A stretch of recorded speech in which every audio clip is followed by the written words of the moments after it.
Okay, so we have here 15 students, and this is their row score. So this is this is the highest possible score, and this is their row score. So in order for us to get the their score sa total nga highest possible score nga 25, ato siyang i-add. First is we need to click equals, and then click their scores. Add a plus sign, and next.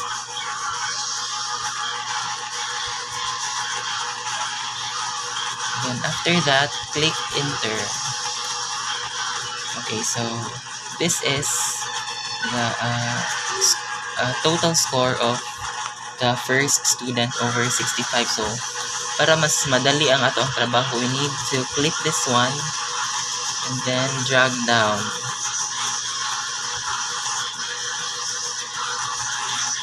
So yeah. Next, we need proceed ta sa boys. Same ra gihapon, click equals, click the score, add plus sign,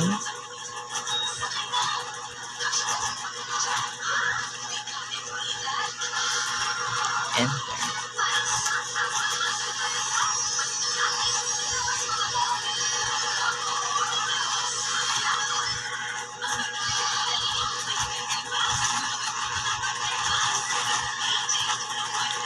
So here, next is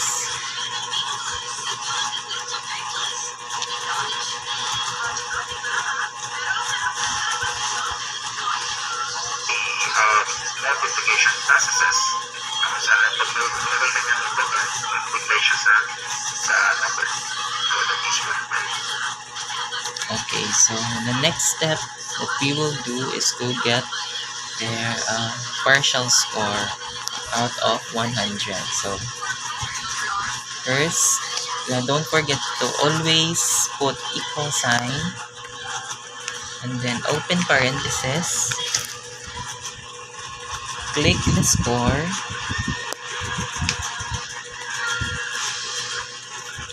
then divided by the total score of the highest possible score, which is 65, close parenthesis, put an asterisk, and then 100. So and okay, so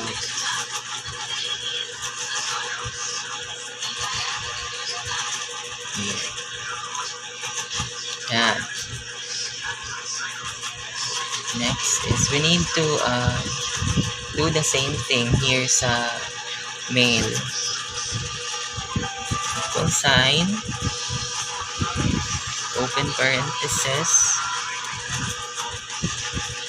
click the score, divide by the total of the highest possible score, close parenthesis, times 100.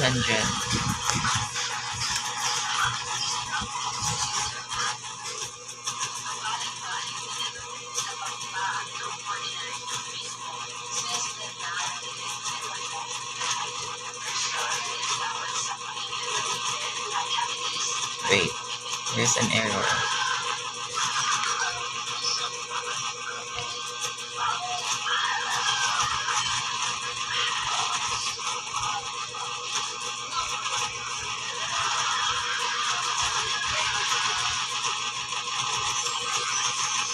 Wait.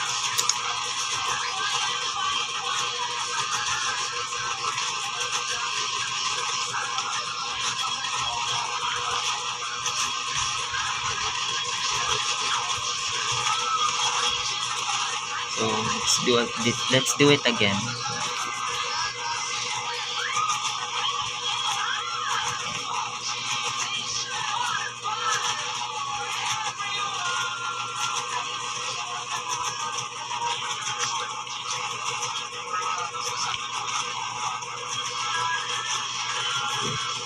53 divided by 65. 65.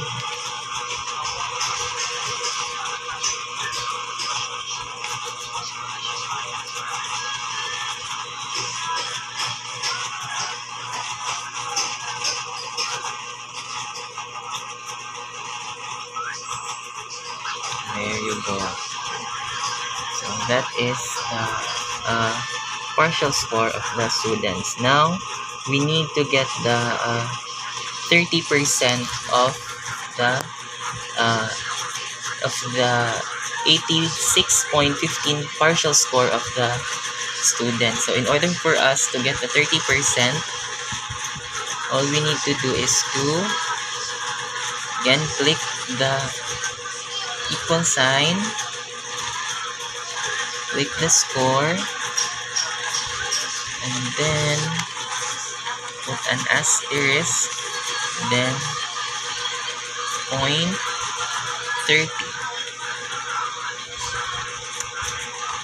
Okay. Out of 30%, 25.85 ang kuan ni Baguio Jean Elizabeth. So,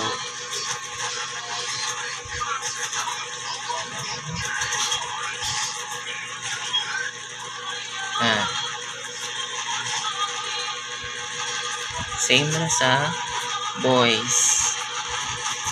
Put the equal sign, click the score, times 0.30.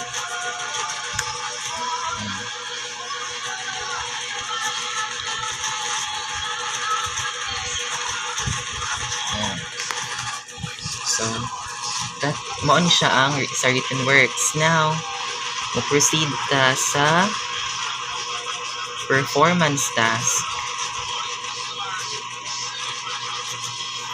Same scenario ra. So, ang total highest possible score is 60. So, para makuha na to pila ang score sa bata sa highest possible, sa over sa highest possible score nga 60, i-add ra gihapon ni nato kaning ilang mga scores. So, equals sign, click the score,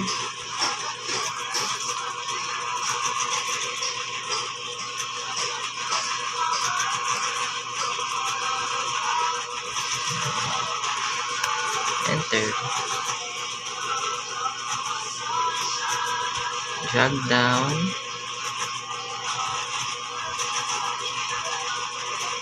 na.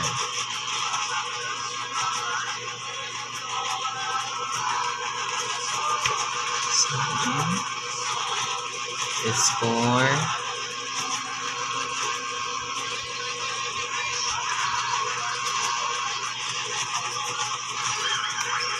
yan.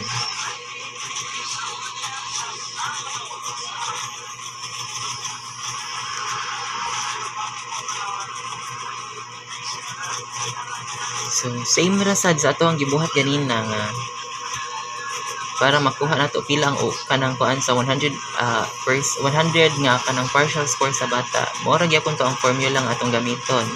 So ganito, put the equal sign, open parenthesis, click the score divided by 60, close parenthesis, times 100. Na.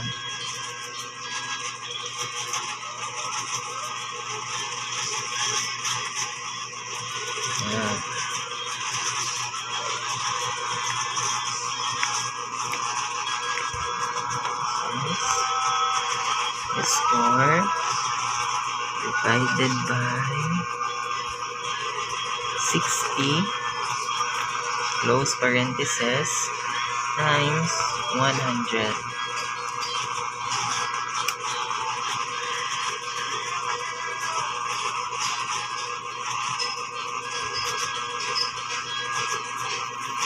So, same ra gihapon.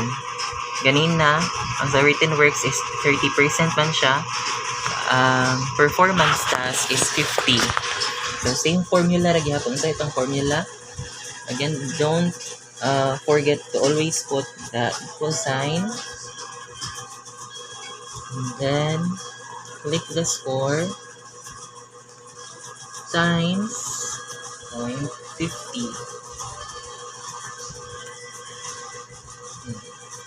So out of 50%, 43.33 ang kuan ni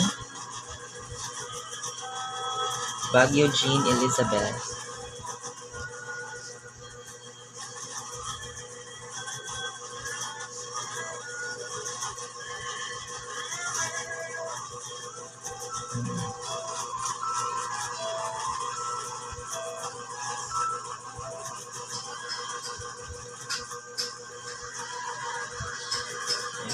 Is equal sign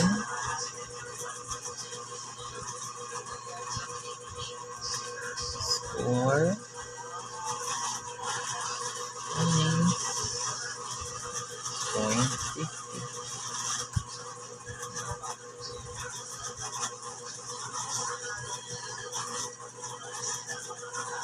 Yan. So mo ani proceed na ta sa quarterly assessment.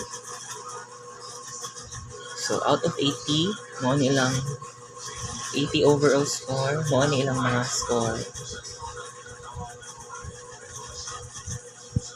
Yan.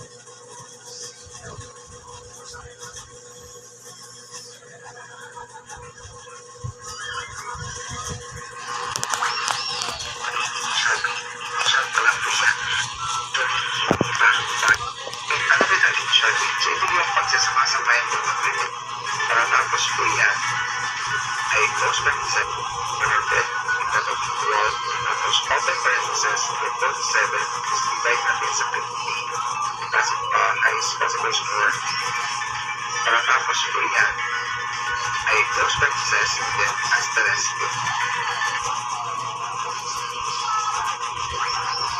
Okay, so same lang yapon yung formula. Equal sign, open parenthesis, click the score, divided by the highest possible score,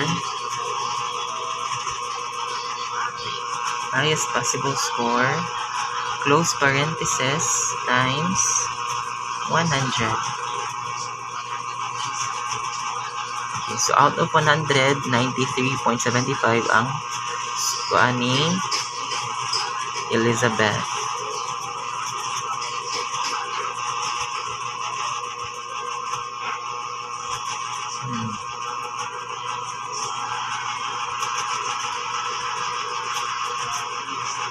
Here, same ra gyapon.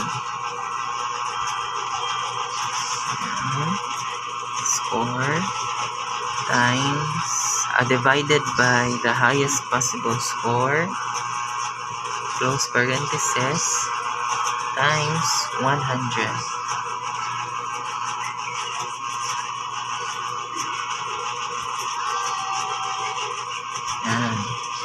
So para mahibawan na to, out of 20% pila ang ilang nakuha sa quarterly assessment, buhaton lagyapon na to atong gibuhat din which is here, equal sign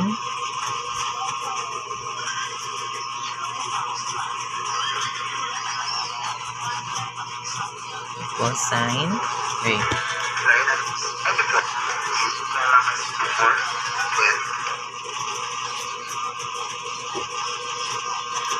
this one, click this one and then times,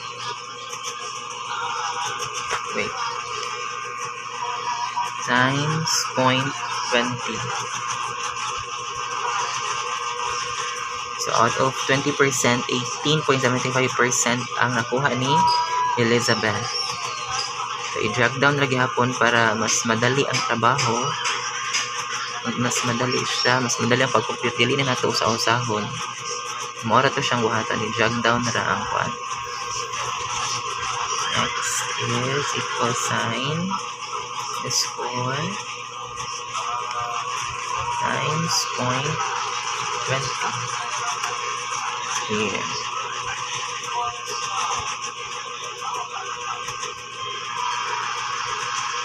Yan.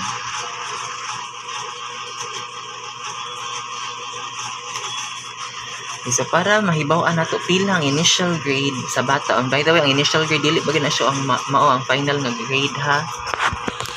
I-transmute pa na siya para katong transmutation mao na to siya ang final grade o final kanang quarterly grade sa bata. So in order for us na makuha ang ilang initial grade, i-add na to ang 30% sa written works kani 50% sa performance task which is kani and the 20% sa quarterly assessment. Yeah. So equals, click this one, the 25.85 out of 30%, kay 30% pa ng written works, add this one, so add,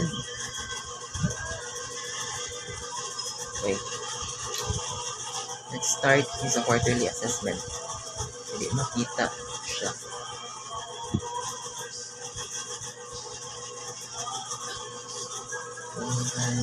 Here, add this one, add, and then this one. Okay. So ang initial grade ni Elizabeth is 87.93. Drag down nato ni siya. And same goes sa males. Mo na itong buhaton. Equal sign. With this scores. Add 40.83 plus 24.46. Kaya ni siya ang kuha sa bata out of 30%.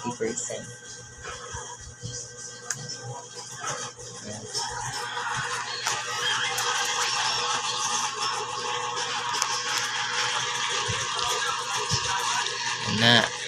So, sa quarterly grade na ay kuan ang DepEd yung i-provide ana.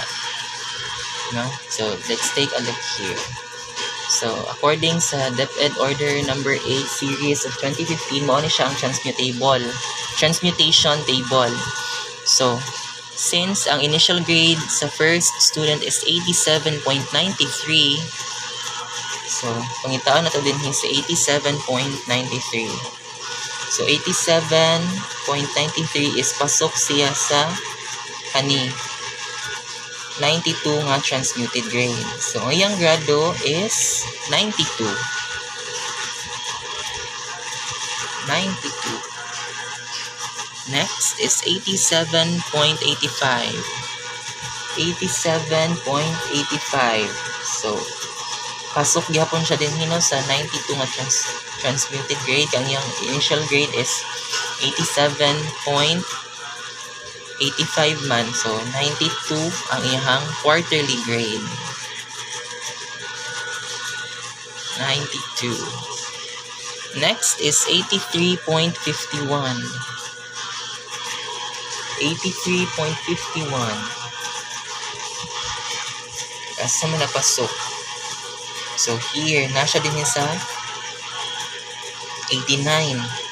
Pasok siya sa 82.40 to 83.99 nga kanang initial grade. So, yung quarterly grade is 89 and transmute na siya.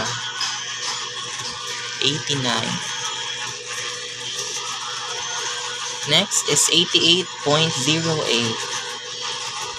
88.08.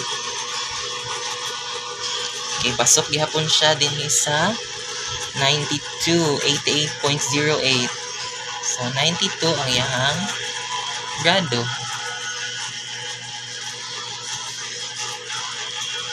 So, kani si 92.98. Asa ka ni siya? Pangitaon na to. Dara. 95. Ayang quarterly grade is 95. Dako siya o grado, 95. Si 87.36, asa man siya dapit? Dara, pasok yapon siya sa 92 na transmuted grade. So mo ni ang grado, 92.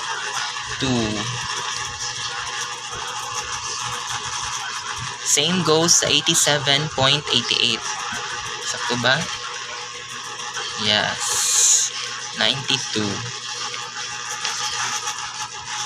Si 85.50, pilang kaniyang grado?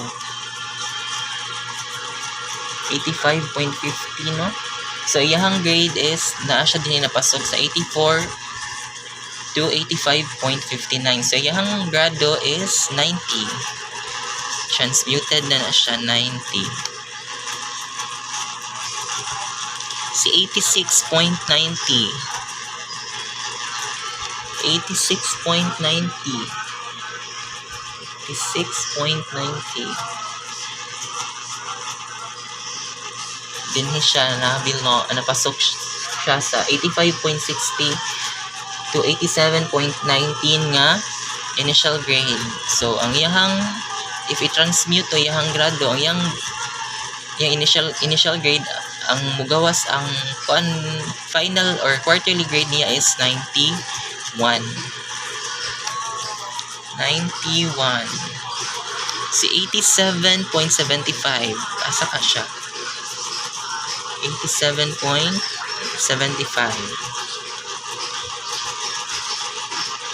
So, dinhi napasok sa 87.75 sa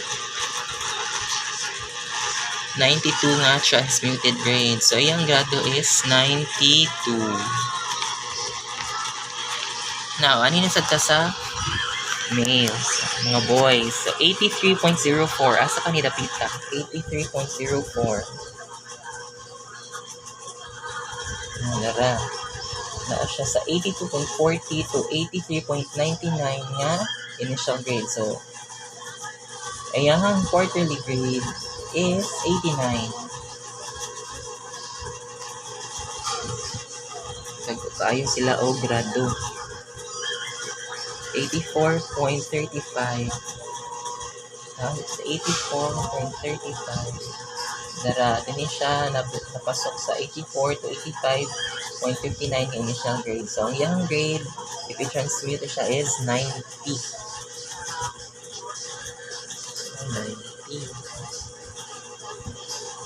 90. Next is 84.09. I think the same ra sila og grade, 90. Yeah, 90.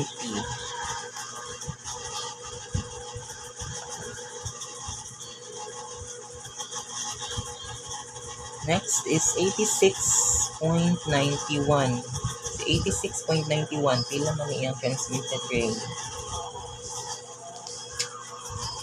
Okay, dire siya napasok sa 85.60 to 87.19 nga initial grade. So, yung transmuted grade is 91. 91. Last, 85.21. 85.21. Tara, din siya na belong sa 90 na transmuted grade. So, yung grade, quarterly grade is 90. So, that's it. That is how to compute a grade. So, quarter 3, quarter 2, quarter 1.